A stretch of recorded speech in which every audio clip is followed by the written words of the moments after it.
The Lorax by Dr. Seuss. At the far end of town where the grickle grass grows, and the wind smells slow and sour when it blows, and no birds ever sing excepting crows, is the street of the lifted Lorax. And deep in the grickle grass, some people say, if you look deep enough, you can still see today, where the Lorax once stood just as long as it could, before somebody lifted the Lorax away. What was the Lorax? And why was it there? And why was it lifted and taken somewhere from the far end of town where the grickle grass grows? The old Onceler still lives here. Ask him. He knows. You won't see the Onceler. Don't knock at his door. He stays in his lurkum on top of his store. He stays in his lurkum, cold under the floor, where he makes his own clothes out of miff-muffered moof. And on special dank nights in August, he peeks out of the shutters, and sometimes he speaks and tells how the Lorax was lifted away. He'll tell you, perhaps, if you're willing to pay. On the end of a rope, he lets down a tin pail, and you have to toss in 15 cents and a nail and the shell of a great-great-great-grandfather's snail. Then he pulls up the pail, makes a most careful count to see if you've paid him the proper amount. Then he hides what you paid him away in his snub, his secret strange hole in his gruvulous glove. Then he grunts, I will call you by whisper-ma-phone, for the secrets I tell you are for your ears alone.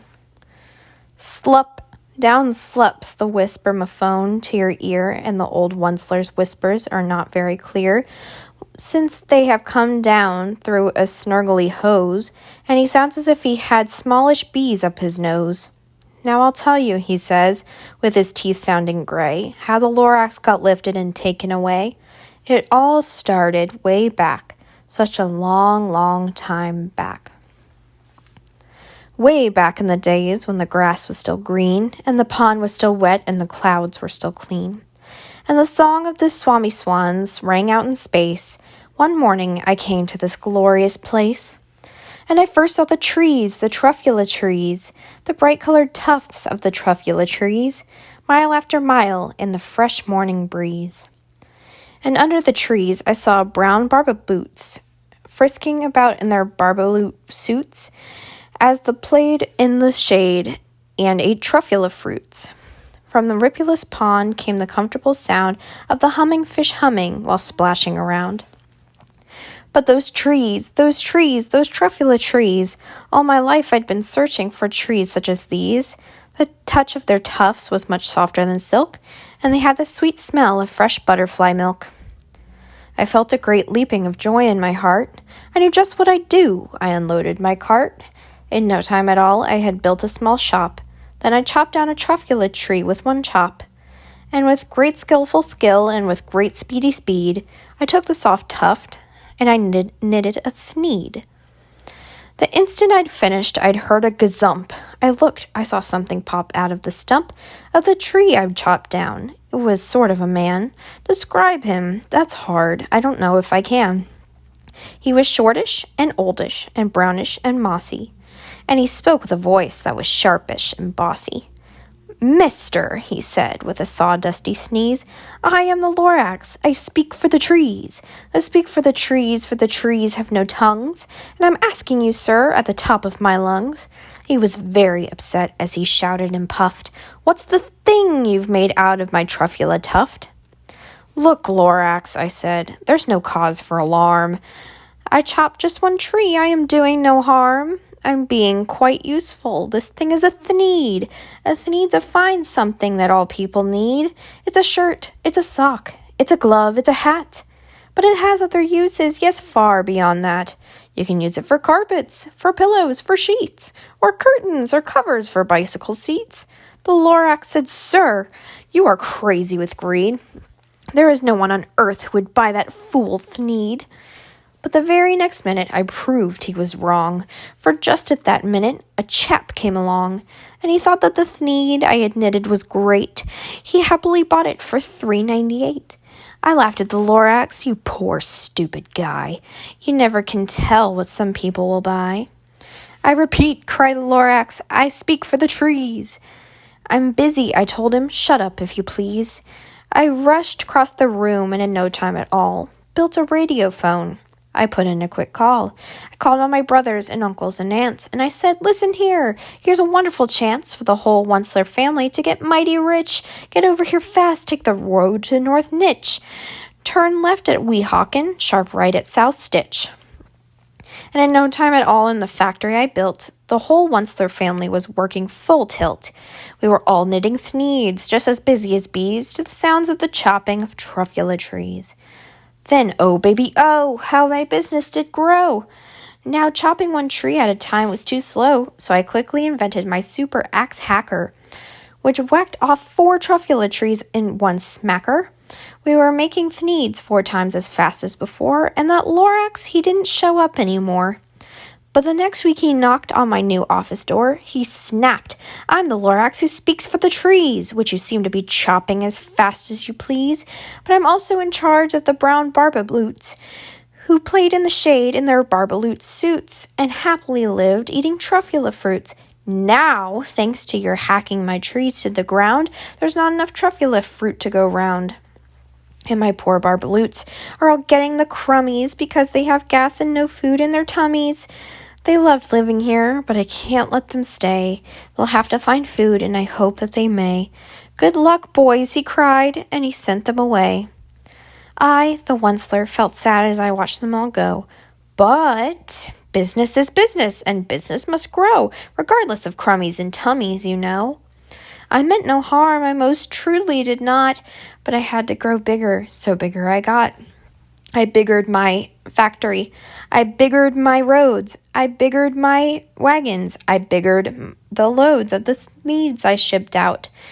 I was shipping them forth to the south, to the east, to the west, to the north. I went right on biggering, selling more thneeds, and I biggered my money, which everyone needs.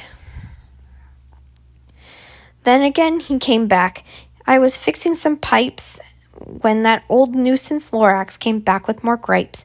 "I am the Lorax," he coughed, and he whiffed. He sneezed, and he snuffled, he snarled, he sniffed. "Onceler," he cried, with a cruffulous croak. "Onceler, you're making such smogulous smoke. My poor swami swans, why they can't sing a note. No one can sing who has smog in his throat." And so said the Lorax, "Please pardon my cough. They cannot live here, so I'm sending them off. Where will they go? I don't hopefully know. They may have to fly for a month or a year to escape from the smog you've smogged up around here." "What's more," said the Lorax, his dander was up, "let me say a few words about Gluppity-Glupp. Your machinery chugs on, day and night, without stop making Gluppity-Glupp, also Schloppity-Schlopp. And what do you do with this leftover goo? I'll show you, you dirty old Onceler man, you. You're glumping the pond where the humming fish hummed. No more can they hum, for their grills are all gummed. So I'm sending them off. Oh, their future is dreary. They'll walk on their fins and get woefully weary in search of some water that isn't so smeary."